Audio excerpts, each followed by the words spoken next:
Befehl des Kaisers von Rom Augustus.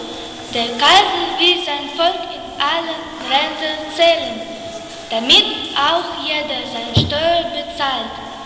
Jeder von euch soll in die Stadt reisen, in der er geboren wurde. Dort tragt ihr euch in die Liste ein. Das ist ein Befehl des Kaisers von Rom, ihm sofort Folge zu leisten.